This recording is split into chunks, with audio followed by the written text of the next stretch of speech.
Kuntz, who is a representative of LMH, and she is the person that sets up our whole year of gray anatomy presentations. So I'm going to introduce Allison to you. I'm going to mute myself, and she will take the program from here. And thanks for being here this afternoon.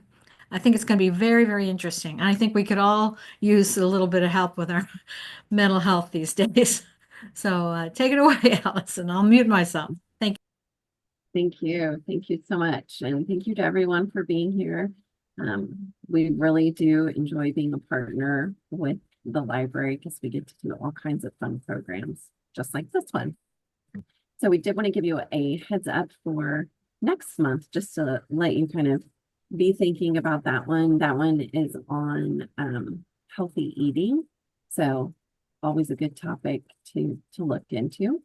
I also wanted to let you know we do have a wellness challenge. It's a free wellness challenge that's going to be coming up actually in December, but just kind of letting you know about it because the registration closes at the end of November.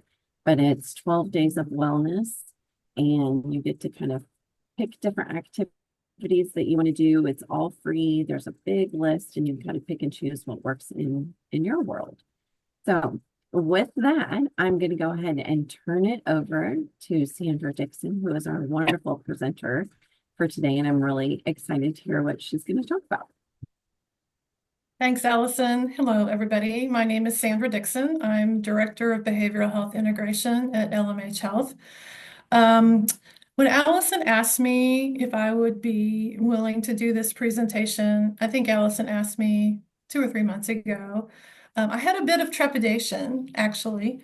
I have been working for 37 years in the field of mental health and substance use treatment, and mental health and aging is not an area that I have a lot of expertise in. I have not worked in the area of dementia or in Alzheimer's work.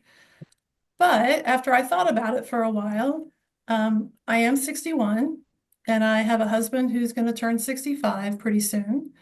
And we have cared for aging parents. And we have really struggled on our own with how do we take care of ourselves as we get older. So if you're here to hear about dementia as a medical and mental health concern, I'm going to apologize in advance. I don't know a lot about that, but I am going to talk about some ideas that might be helpful for all of us as we continue to focus on health and well-being.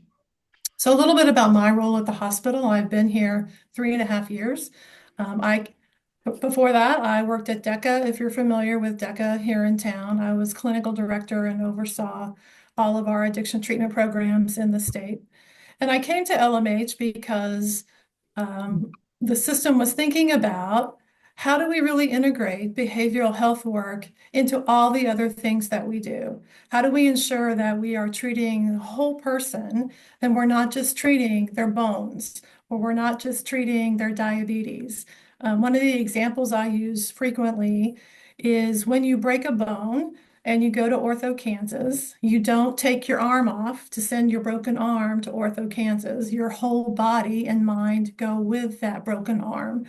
And so it's important for us to think about how do we integrate whole person care and opportunity into how we serve patients. And I thought that would be a really exciting thing to do as I look towards retirement 4 or 5 years from now and continue my journey to learn and grow and do something new. So that's how I got here. I'm going to share my screen.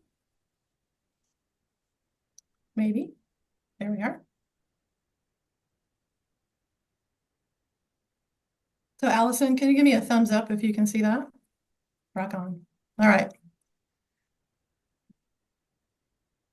So here's what I'm going to talk a little bit about today. I'm going to talk just briefly about a definition of healthy aging. I want to talk about emotional wellness. One of the significant challenges as we age, people talk a lot about depression. So I want to talk a little bit about that. I'm going to talk about some opportunities for continuing healthy aging and mental wellness, social connection, and practicing gratitude. And then I'm going to offer a few resources. So again, you don't see anything in here about dementia or serious mental illness, because my focus really today is on how we all can continue to strive to be emotionally healthy. So let's talk a little bit about what healthy aging might look like. Healthy aging is really adopting healthy habits and making positive lifestyle changes. And this isn't just about healthy aging, it's about a healthy lifestyle in general. And if you notice on this list, healthy doesn't necessarily just mean our physical health. So healthy aging would include maintaining a healthy, balanced diet with good nutrition so that we're feeding our bodies good, nutritious food. Keeping our bodies as active as we can within the limits that we might have, including some regular exercise. Keeping our minds stimulated. Laura was talking a little bit earlier about kind of brain activity, and I don't know about you, but I spend a lot of time playing Wordle and doing some other brain engaging activities to help keep my mind working well. Social well-being, which I'm going to talk a little bit more about how we stay connected to other people in our communities.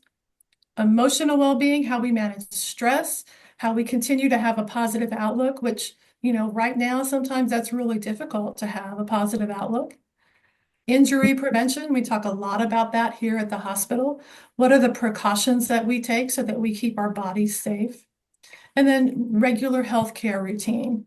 I am much better now at managing preventative health that I work here at the hospital, because we talk all the time about get your checkups, do your vaccines, have your regular screenings, be sure you're catching things early if there's something that needs to be addressed. And again, just notice that we're not talking about just physical health. We're talking about all those things that encompass how we live our lives. So I want to talk a little bit about emotional well-being and what does that mean?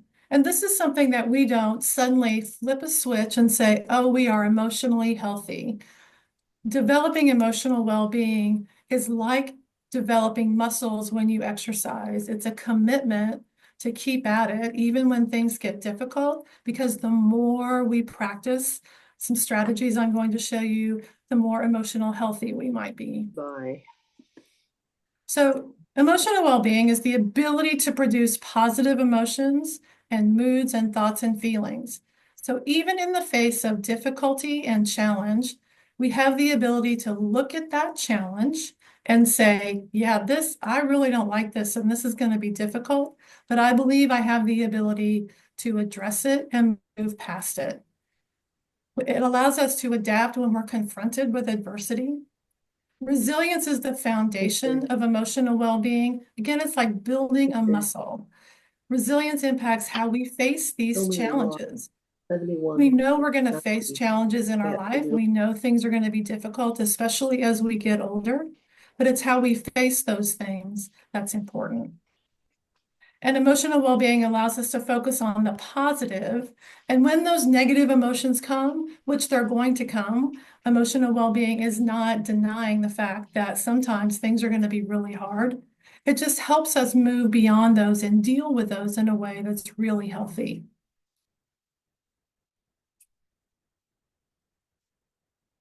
So how do we develop this muscle of emotional well-being? And I'm going to start on the right. Just some basic helpful ideas. Moving your body to the best of your ability is a really great way to improve your emotional well-being, and doing that consistently. I'm going to talk a little bit about what happens in your brain when you do that.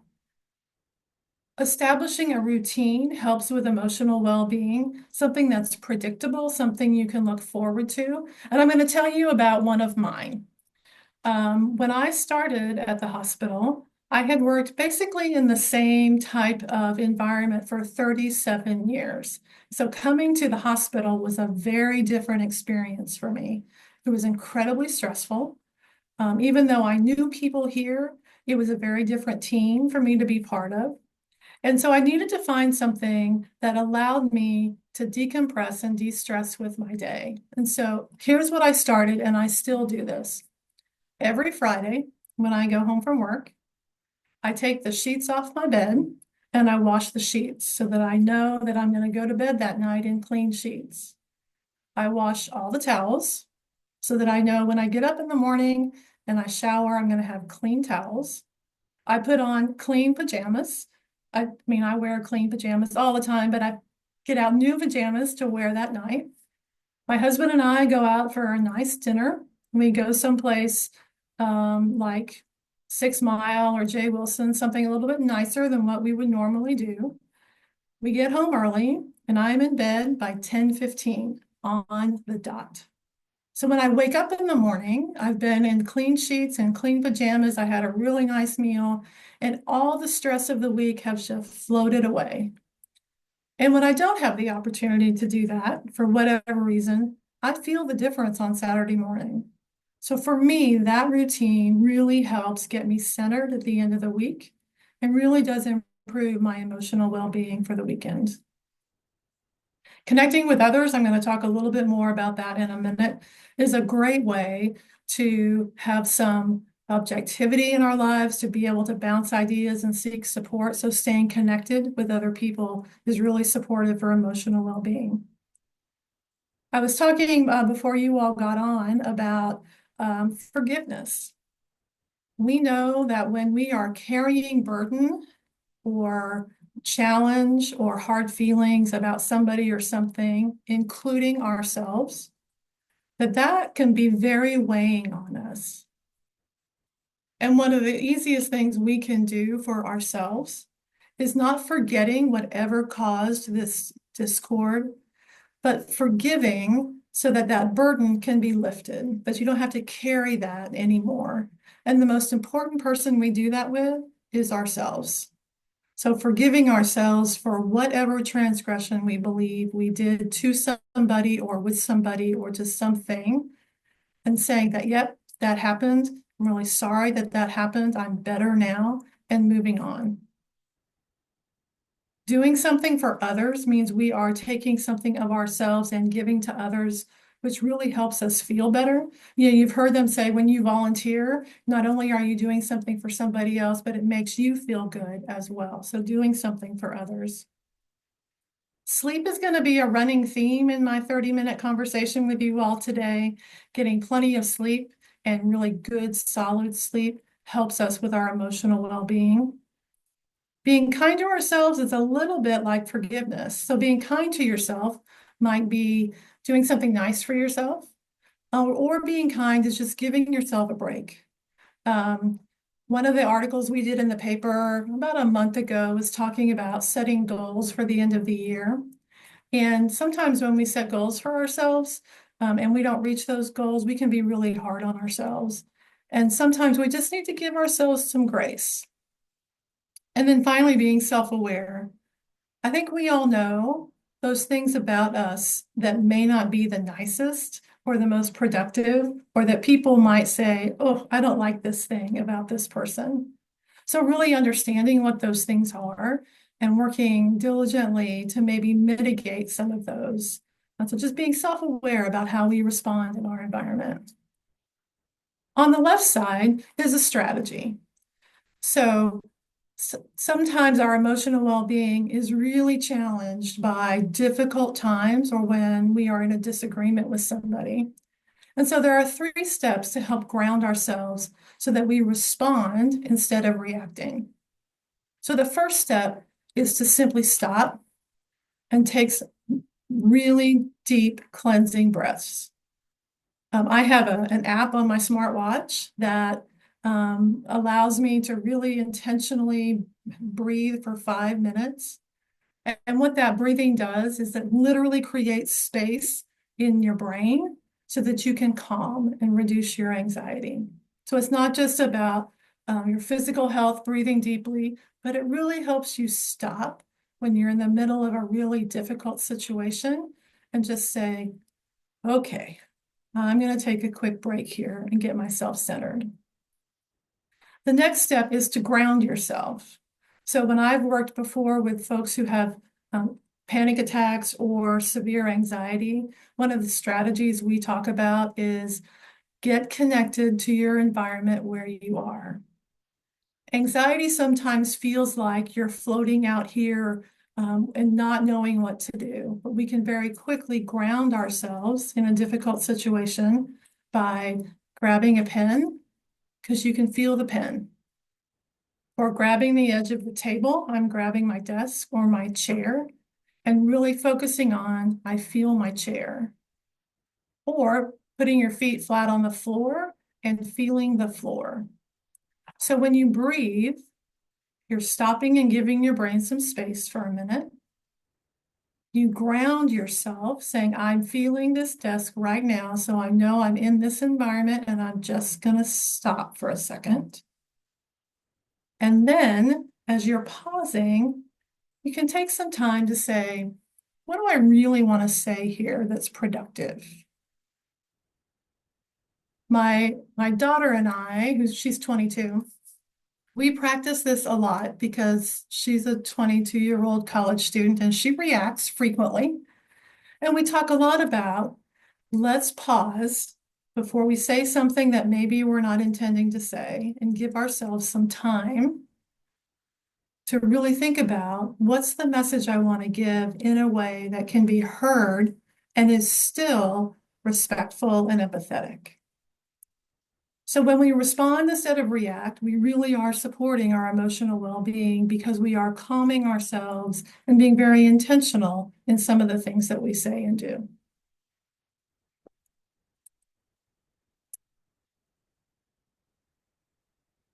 So one of the challenges that I hear a lot about, again, now that I'm in my 60s, and I spend a lot of time out at Sixth and Folks, which is our internal medicine group, is struggle with depression. So I want to spend a little bit of time talking about depression, especially for those of us who are older. And one of the things I hear a lot is that depression is just part of getting old.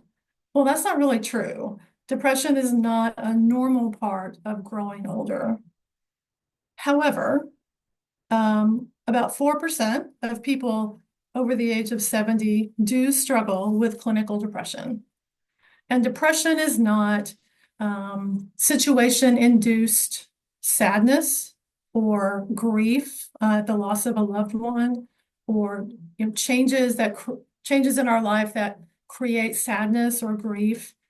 That's a normal feelings that will pass over time.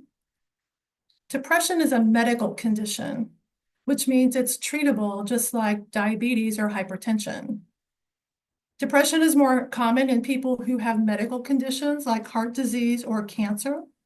The data tells us that people who have both depression and a chronic medical condition, if both of those aren't treated simultaneously, they have more difficulty managing both diseases. Depression is also more common in people whose daily functioning becomes limited. And that may be more likely in folks as we get older. How we are able to navigate our environment might get more challenging. Here comes the sleep thing again. All the research is very clear. Folks who have difficulty with sleep hygiene are more likely to suffer from depression, because we're not getting the rest, our brains aren't getting the rest that they need. And again, people who experience one or more health condition are more likely to struggle with depression. So what are some of the symptoms of clinical depression versus kind of situational sadness or grief? So feeling sad, empty, or hopeless often or all of the time. If you go to LMH primary care, you know that about every 90 days, you're asked a couple questions. How often in the past 2 weeks have you felt down, depressed, or lonely? There's a series of other questions. So when we're thinking about clinical depression, we're looking at over an extended period of time. Another symptom of clinical depression is folks not wanting to do the things that normally were fun for them. Maybe they don't listen to music anymore. Maybe they don't do their volunteer work anymore. And that's happening over an extended period of time. Changes in weight, whether that's weight gain or weight loss, or changes in appetite. Again, here's sleep. Trouble falling asleep or staying asleep, or some people just sleeping too much, being irritable and cranky and just annoyed at everything when that's not normally like a person. Lack of energy or just feeling really tired, just can't get movement to be able to do the things that you would normally do. Trouble concentrating. And then the last one is kind of the more severe area, thinking about suicide or hurting yourself. So when you look at this symptom list, one of the things you notice is that some of these symptoms, weight gain or weight loss, lack of energy, trouble concentrating, could also be symptoms of other things. So it's really important to be thinking about how you might address that.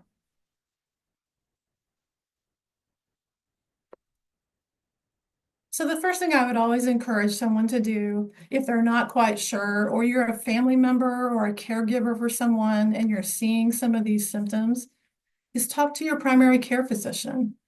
That's one of the reasons that I was hired at LMH, is to think about how do we support our primary care physicians when a patient comes to them and says, you know, I'm just not feeling right. I'm not sleeping.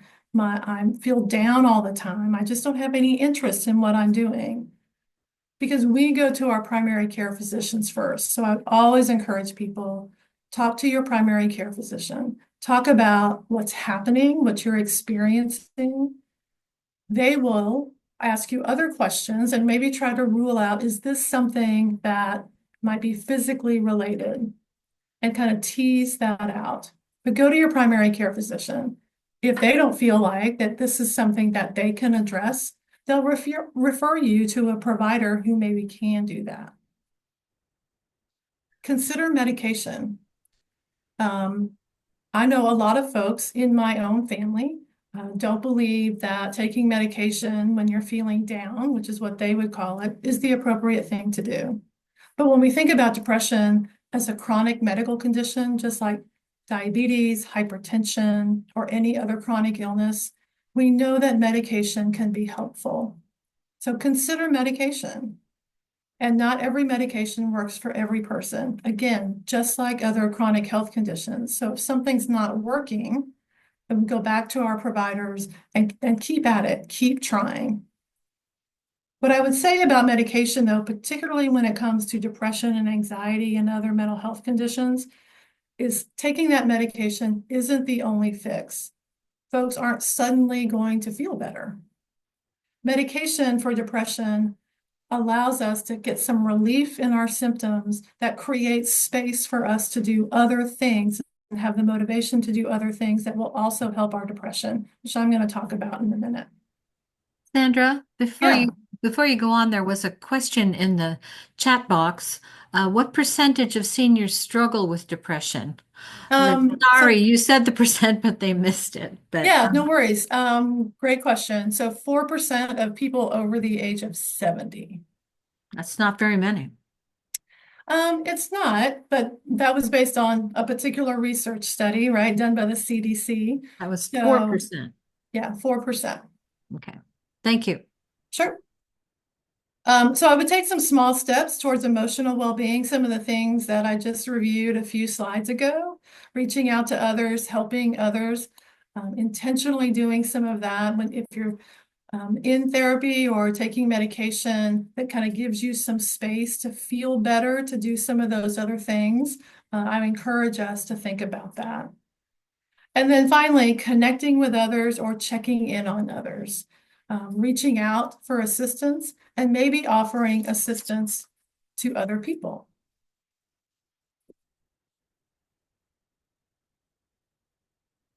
So I think you all have seen this, right? If you're on Facebook or Instagram or any of the other social medias, you may have seen this, this graphic from Winnie the Pooh. And this is one of my very favorite stories. I keep this in my office and I use it often. And I'm gonna do a little story time here. Since we are with the library, we might as well do a little bit of story time. And I want to read you the piece of Winnie the Pooh that goes with this piece of art. It occurred to Pooh and Piglet that they hadn't heard from Eeyore for several days. So they put on their hats and coats and trotted across the 100-acre wood to Eeyore's stick house. Inside the house was Eeyore. "Hello, Eeyore," said Pooh. "Hello, Pooh. Hello, Piglet," said Eeyore in a glum-sounding voice. "We just thought we'd check in on you," said Piglet, "because we hadn't heard from you, and so we wanted to know if you were okay." Eeyore was silent for a moment. "Am I okay?"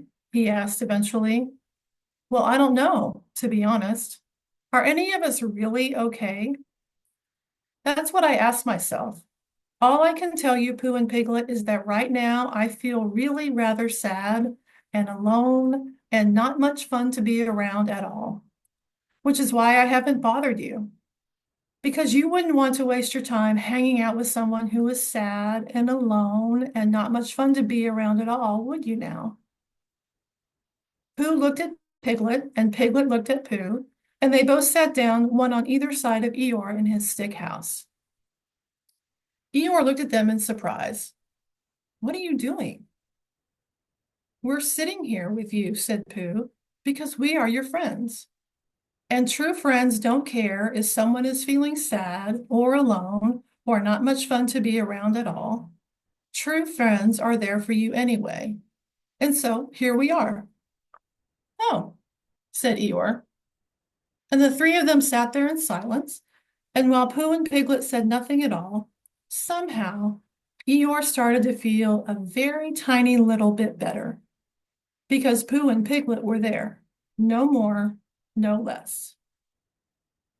And one of the things I love about this story is that it shows us that even just reaching out to say, "I don't care if you're feeling bad. I don't care if you're cranky. I'm just going to hang out with you because I care about you."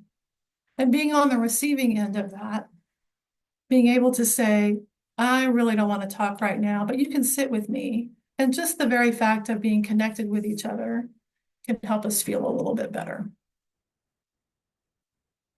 So I want to talk a little bit about social connection. Social connection is the degree to which we have the number, quality, and variety of relationships. It's where we feel like we belong and we have the support and care we need. Social isolation is becoming a public health concern.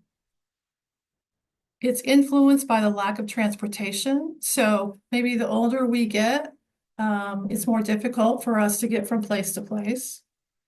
Social isolation is impacted by medical or physical challenges. It might be impacted by income, where we live. 1 in 3 adults in the US report feeling lonely, but you can have a whole bunch of people around you and still feel lonely. And 1 in 4 report having no social or emotional support. So social connection is a really important thing as we get older to help us stay connected. And why is that important?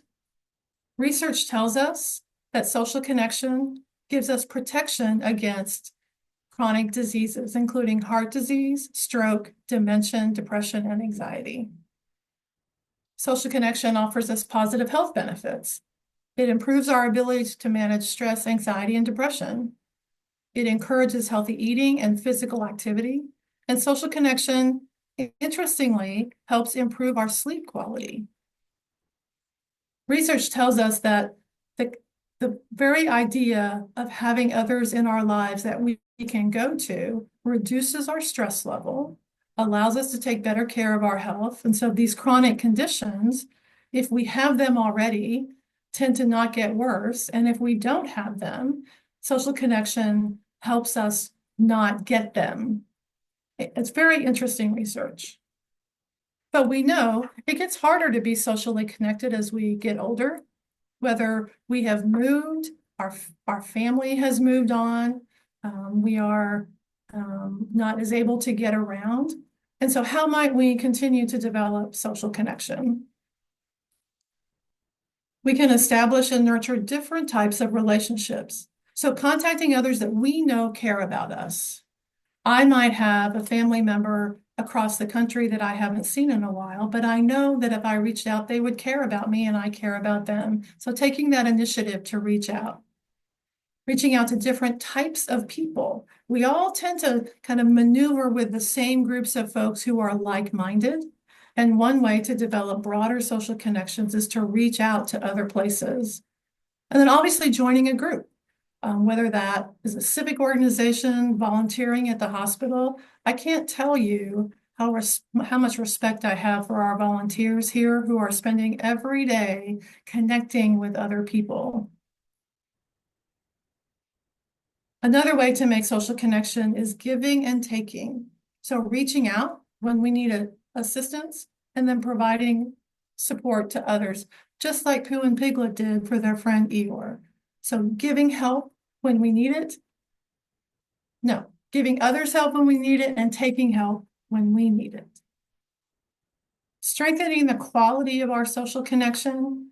You can have 100 friends in your life and people that you socialize with, but it's the quality of those connections that's really, really important. So focusing on those high quality people that you know when you call in the middle of the night, they're going to be there for you. And with that group of people, taking steps to address conflict and negative feelings. Kind of going back to that thought about forgiveness. In those real high quality relationships, when we have differences and when we argue, we know we're still going to be connected at the end of that and working through that conflict instead of just letting it fester. Taking care of our physical health so that we know we can be connected.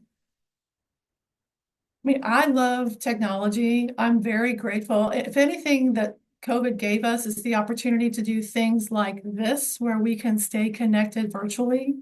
But we also know there's a risk in that people just get into their screens and stop that personal connection. So not letting screen time distract us from being out and connected with others. And then we all have things that we love to do. And so how do we connect based on that? I got really excited when the new cooking class place opened here in town, because that's a way for me to connect with people who share a similar interest. And then finally, seeking help if you're feeling disconnected. It's really hard to reach out, especially when you're not feeling well about things. But we have to take the initiative and not wait for people to come to us. I remember when my daughter was little and we would talk about gaining more friends as she moved from school to school. And her greatest fear was someone's going to say no. And we would talk about, well, maybe, but then we just move on to the next person. It's their loss, not yours. So just keeping that initiative to try to get connected with other people. So here's one particular strategy that I thought was really interesting in my research a couple weeks ago. The Surgeon General has what he calls a 5 for 5 connection challenge, and it's specifically targeted for people over the age of 50. So for 5 days in a row, writing down, how am I going to connect with somebody else over the next 5 days, and doing a different strategy every day. Maybe I'm going to call a family member. Maybe I'm going to have coffee with my friend. Maybe I'm going to go to the Senior Resource Center. Maybe I'm going to investigate volunteering at LMH. I mean, what 5 different strategies? And then each day, writing down, how did making that connection make you feel? What was that like? Was that something you really enjoyed? And if you do, keep at it. I just thought this was a really interesting idea to give us some structure about how to stay connected.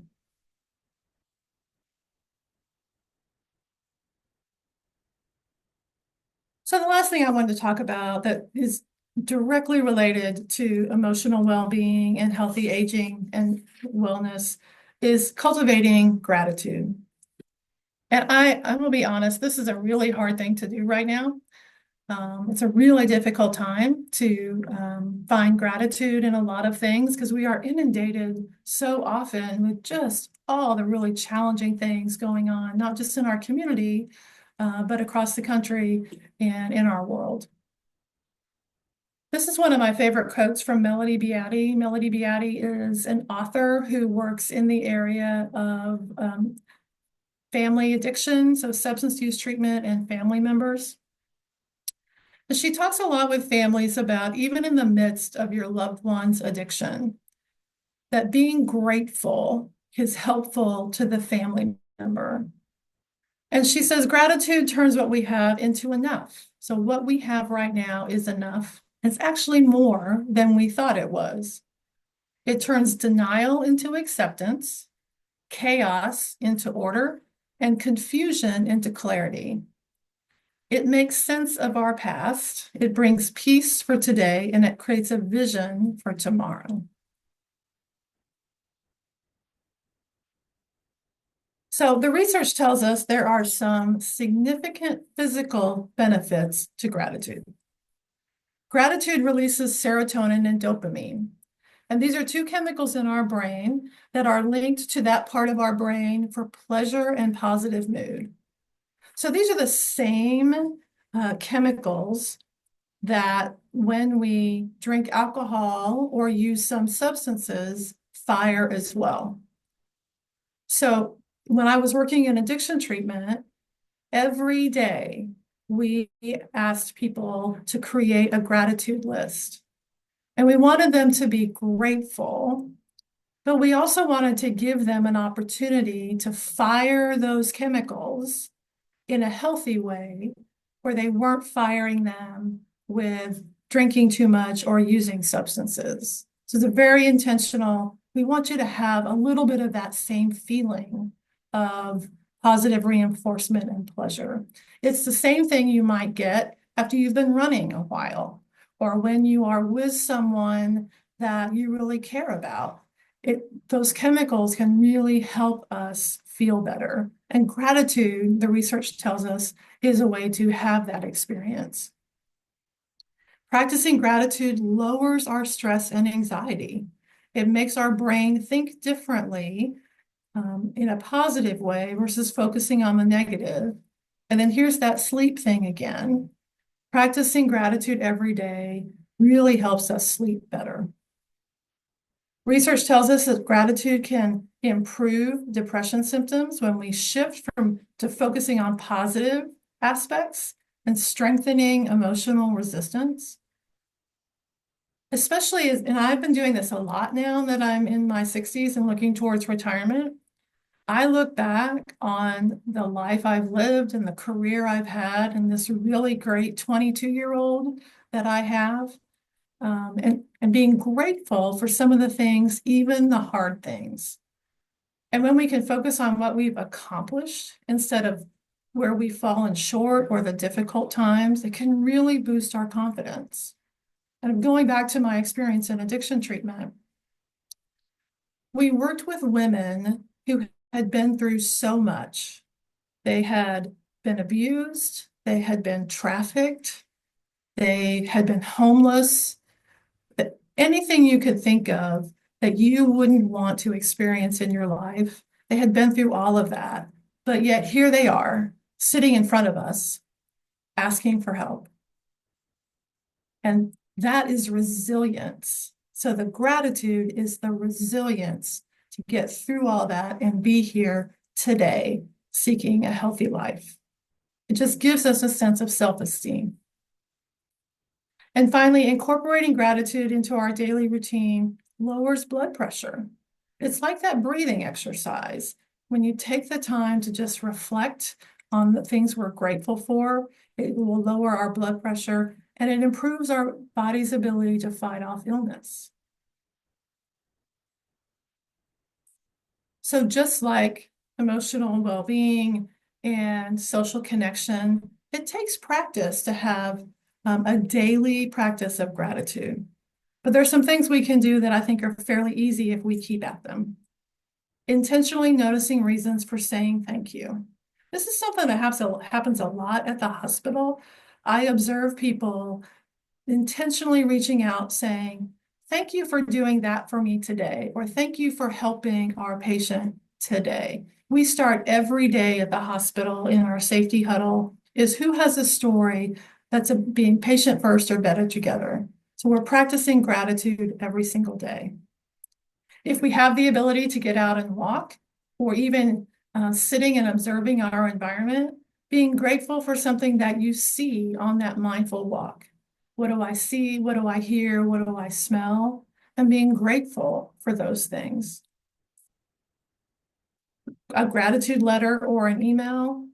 And this is really intentional about maybe not something that happened yesterday, but is there somebody in your life that you were really grateful for having that relationship, and shooting them an email just to say, I know it was 10 years ago, but I really want to tell you how much I appreciated that. I got one of those letters from someone I supervised about a month ago. I haven't been working with her for 10 years, and it really did a lot for me. And when I called her, she said it did a lot for her. So expressing gratitude for people in your life. Grateful contemplation is really similar to practicing yoga every day. So for 5 to 10 minutes every day, expressing gratitude for whatever is in front of you that day. What are you grateful for that day? Because we can always find something. And I would encourage us to really implement this as practice, not just when we see something, but whether it's in the morning or in the evening. If we practice grateful contemplation at the end of the day, we will sleep better. So in implementing that every single day. And then finally, I was kind of excited to know that Gratitude Rock was actually part of the research about practicing being grateful, because I have a Gratitude Rock, and I don't know if you can see this. Oh, it looks backwards. It says gratitude on it. I got this several years ago. I keep it at my desk. And a gratitude rock or a gratitude pen, whatever it is a way for us to be really and practice gratitude. When I'm in meetings like this, I will look at this and say, I'm really grateful for the opportunity to have this conversation today, or I'm grateful for being able to meet this person who brings so much to the field. It's a tangible way for us to remember to be grateful.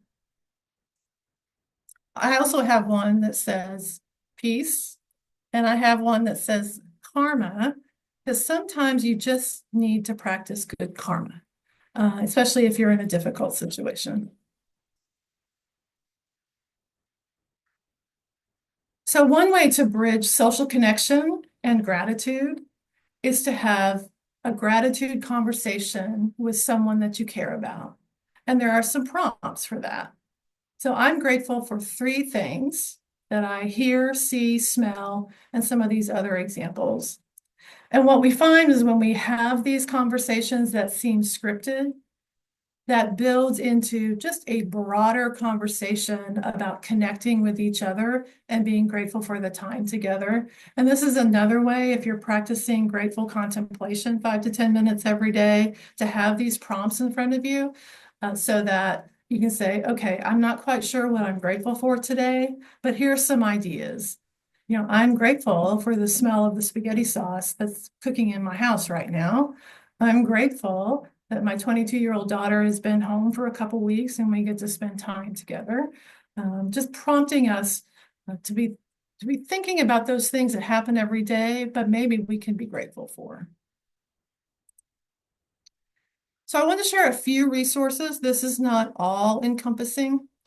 I reached out to our friends at the Senior Resource Center, and we were specifically talking about caregivers, because we know how difficult it can be to be a caregiver, whether you're caring for a child, you're caring for an older parent, you're caring for a partner. And so a few resources for their caregiver support group that meets the first and third Mondays at the Senior Resource Center. There is a holiday caregiver session coming up at First Methodist Church, and there's the phone number. I don't know who John is, but Senior Resource Center gave that to me. So, you know, holidays are a really difficult time for folks who take care of other people. Senior Resource Center also refers a lot to the Alzheimer's Association and the Jayhawk Area Agency on Aging. Something that I have been really interested in and thinking about social connection for my own emotional well-being, or what's happening at the Lawrence Parks and Recreation. I'm sure you all know about this, the Lifelong Recreation Program, and then the Osher Lifelong Learning Institute, as other ways to keep our brains stimulated and learn and grow and connect. there are a host of resources in town for folks who want therapy, psychiatry. I would say that sometimes wait lists are long. So if you have LMH primary care, I would encourage you to talk to your primary care physician. If you go to Advent or some of the other clinics, I'm sure they have the same resource. We have a list of resources available for patients. A lot of times I will get a call from a primary care physician with asking for some recommendations, particularly for therapists who take Medicare. Um, if you use technology, again, if you are comfortable in this environment, in a Zoom environment, BetterHelp really is a good resource. I have some friends who are therapists who are BetterHelp therapists. Talkspace is another. So there are opportunities out there, even if it's short term. If there's a kind of a struggle happening right now or ongoing support, there are resources in the community to help you get connected. And then the final thing I would say about resources, um, I hope you all know about the National Suicide Prevention Hotline, which is 988 for folks who are struggling in a mental health crisis, a substance use crisis, or a suicide crisis. The 785 number is our local number to headquarters, which is the 988 call center for most of our state. One of the things about 988 is it's area code driven. So if you have an area code that's not 785, and here's my example. I used to live in Austin, Texas, with a 512 area code. If I called 988 with that 512 area code, I'd be routed to the Austin Service Center, which isn't really helpful. They'll get me back to Lawrence, but we always give out this local number, 8412345. Again, if you go to LMH Primary Care, we have crisis cards who have all these numbers on it for you to keep if you need it or a family member needs it in the future. So I would just encourage you to ask for that next time you go see your doctor.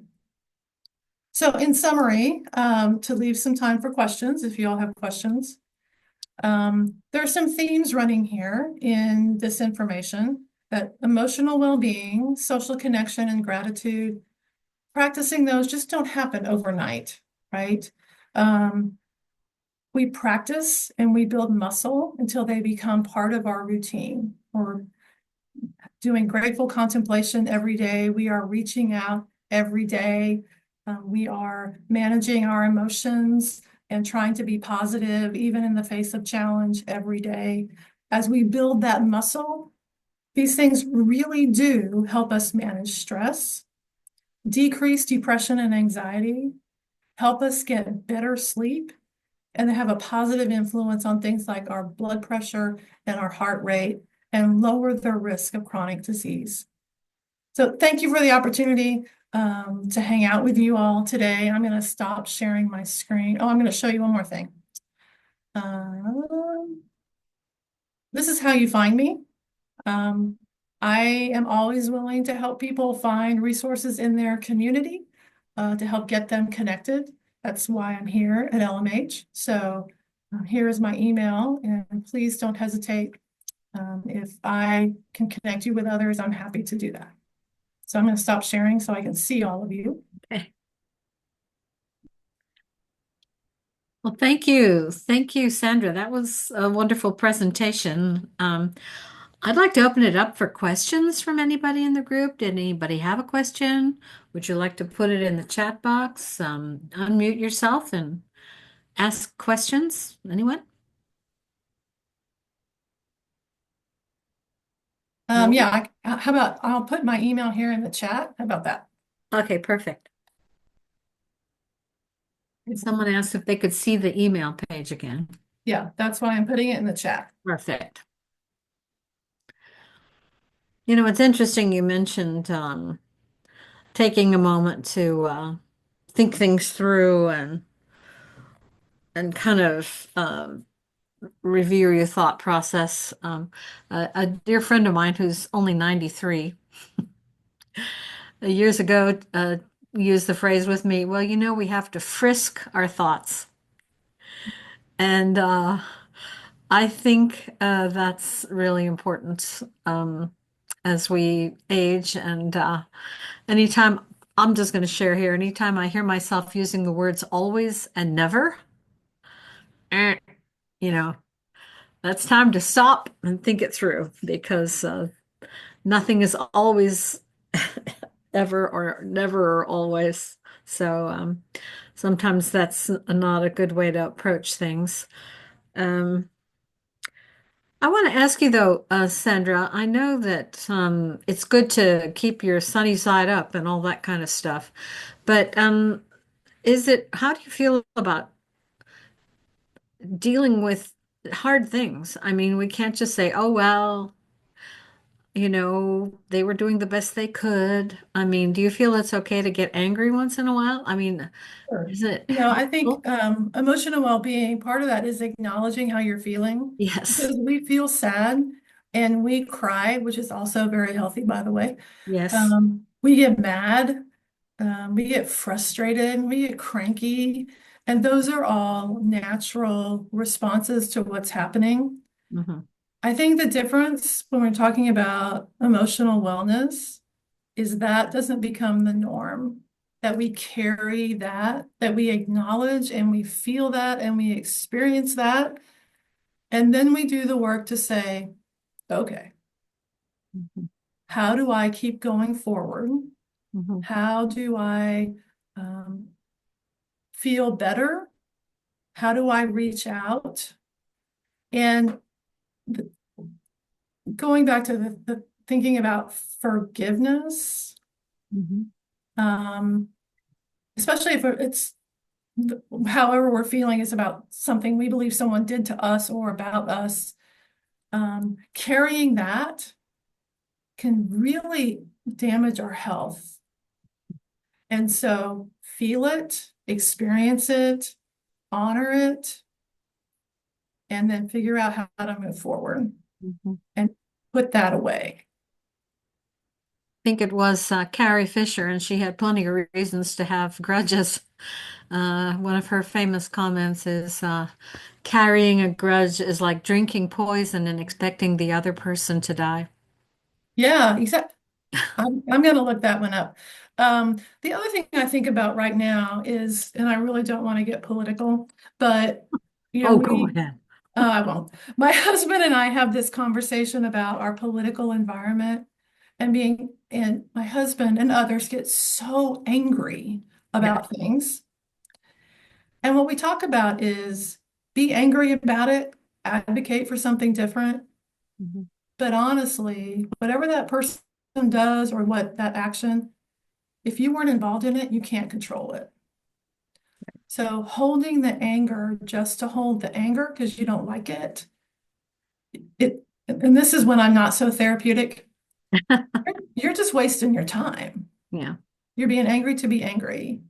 And so Mhm. how do you channel that in an emotionally healthy way to advocate for what you think is right, to vote for how you want to vote, for Mhm. taking action that you can control? Because Mhm. when we are angry about things we can't control after a period of time, it's Mhm. only hurting us. It's not hurting the other person because they don't even know we're angry. Right. Does anybody else have a question? Or somebody's moving toward the screen. I think I can see Linda, maybe. We can't hear you. Linda Egan, you're muted. There we go. There you are. Okay, so a little story real quick. I had a friend visit. She's in her 80s. Her brother is probably close to 90. And they moved him to, or he moved. He wasn't taking very good care of himself. And he moved to a really nice place in Kansas City. And I said, asked my friends, well, how's he doing? And she said, well, pretty good, but he still hasn't made many friends. And we are all, those of us who live in our own homes, are coping with, well, how do I, this is exactly what I needed to hear today. So thank you, Sandra, Oh, because thank you. what it makes me realize is there's no magic formula. It's here, it's in us, and we have to do the work. Mhm. And he's eating better and all of those things. He's surviving, but he's lonely. So that's all I had to say. Thank you. This has been so good. Thank you, Linda. I appreciate that feedback. Anyone else? I remember being lonely when I was 13 years old and I started high school.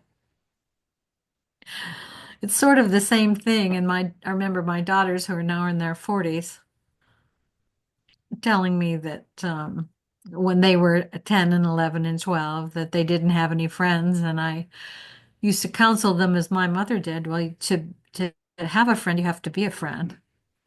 You know, you have to put up some kind of an effort. It is difficult right now, and I think people of all ages are lonely. After the COVID experience, we really don't have a marker, a study on that, what that did to all of us, particularly the children who were in school at the time. There's been a radical shift. I was a teacher. I'm hearing the people that are still teaching. They say that the kids are quite different. And of course, here's something to worry about, mental health care crisis among the very, very young. Kids are too emotionally, they're too challenged. They can't go to school. They're so anxious. Lots of children who are anxious. So a lot of work to do. So can I elaborate on grateful contemplation? So if you all are familiar with mindfulness practice, if you've heard about that, mindfulness practice is being present in the moment and not being distracted by what happened last week or what might happen tomorrow, which is being present in the moment. And grateful contemplation is very similar. So when I started practicing this right around COVID, because I felt like I needed to. And it's finding a specific time of the day. And I'm a routine person. So for me, it's before I go to bed, but it could be any time.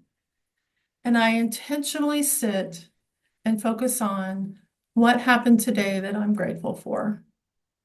So it's practicing in a mindful way, just like you would brush your teeth every day, right? Probably do it about the same time, morning and night.